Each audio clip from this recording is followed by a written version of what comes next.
Should you pay for likes? Okay, so this is a question that comes up a lot. I'm in a lot of Facebook groups and everybody's getting on the bandwagon and is so excited about the fact that you can get likes for almost nothing. Like you get thousands of likes and only spend under $100. So it's crazy. People are so excited about it, and rightfully so. I mean, if you really want a lot of likes on your Facebook page and you don't mind if they come from India or Bangladesh and they aren't true fans and you just want kind of like a vanity score, then go for it. You can totally create a rocking campaign that will bring those likes and you'll have that score there. But in reality, that is what it is. It's more so of a vanity score that you can show to other people than it is an actual fan base. And I want to talk to you about why that is really important to pay attention to. So, a while back, I don't know where it's gone. I'm being straightforward and honest with you. It used to be one of the main things I looked at and I coached my clients on was if you went to a Facebook page, let's just say if we go to, let's go to Billie Jean is marketing. Shout out to Billie Jean and all the campers. No, all the geniuses. If we go to his page, Billie Jean's incredible. If you haven't checked him out, you need to check him out. But here he has 44,000 people who have liked his page. Now, beforehand, before all the changes, you could simply click on that number. It was a hyperlink. You could just click on the link and it would take you over to this other page that showed some metrics. And in that metrics, it showed you what Billie Jean's talking about number was. The talking about number is something, gosh, that video is so good. It keeps drawing my attention. I'm going to go down here. So the talking about number is, it's something that was going to tell you what your engagement score was on your page. And the reason why your engagement score is so very important is because if your engagement score wasn't high enough, then Facebook would not show what you post to the people who have liked your page.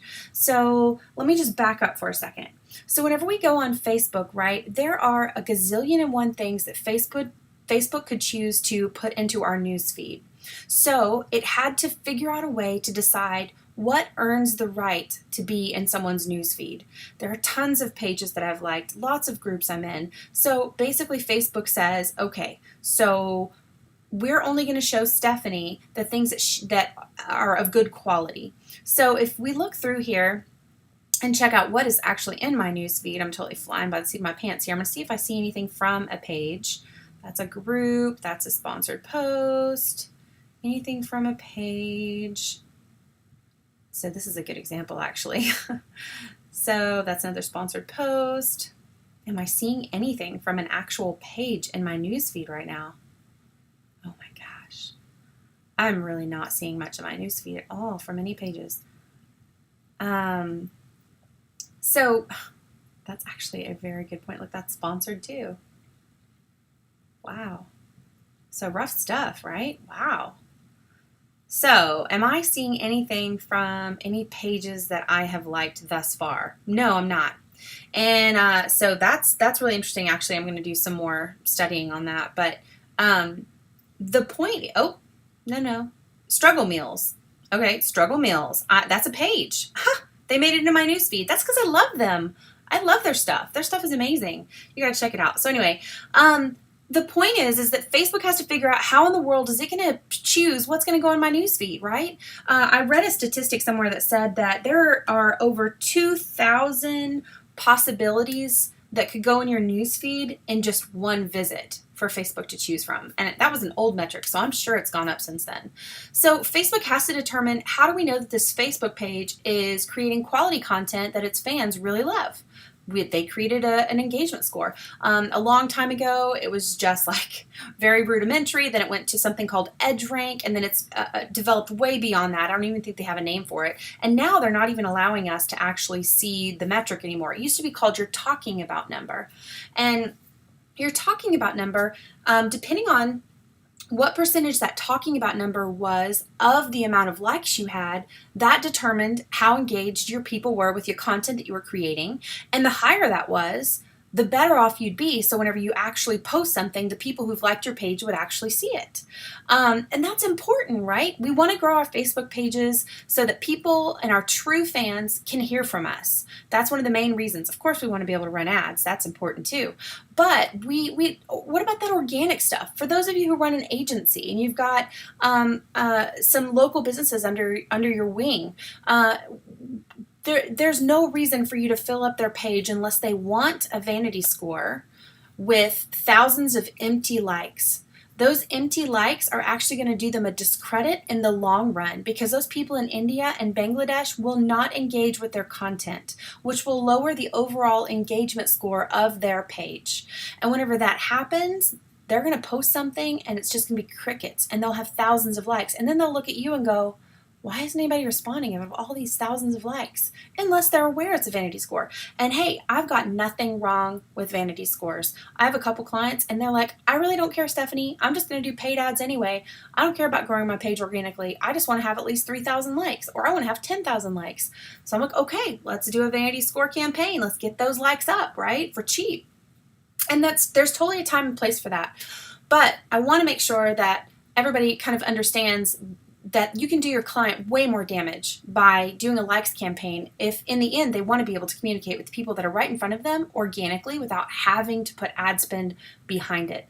So I'm going to show you an example of a page that has grown organically and has amazing engagement, okay? So there's a lady who has a shop downtown McKinney, near where I live, and her name is Dumpster Diva Designs, and she does a fabulous job of reworking things, and she has this huge following online, even though her store is not that big. People travel from out of state to come to her store.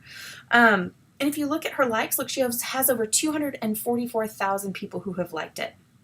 And if you scroll down, watch what happens whenever she posts something. Look what she posted. All she did was posted a picture from Pinterest. She gives Pinterest oh, that's actually her Pinterest. A lot of times she doesn't post from hers, but she says, "Good morning, sweet friends." Look at that. She's got 140 interactions, 14 shares, and 2 comments. Let's just keep looking a little bit. Look at this one. All right, "Good morning, sweet friends." 265 likes, 37 shares, and 8 comments. And she knows and has fine-tuned and honed into what her target audience, what her people, what her tribe love to see from her. She knows it so well, and so she puts that stuff out there. She gets this great engagement on almost everything she posts. And so whenever she's ready to have people buy things from her, she has actual engagement, and she can actually sell things on her Facebook page without spending a dime. And this would not have happened if she had paid for likes and those 244,000 people were not actually engaged individuals. Look at this amazing farmhouse vanity, blah, blah, blah, blah, blah, PM me to order.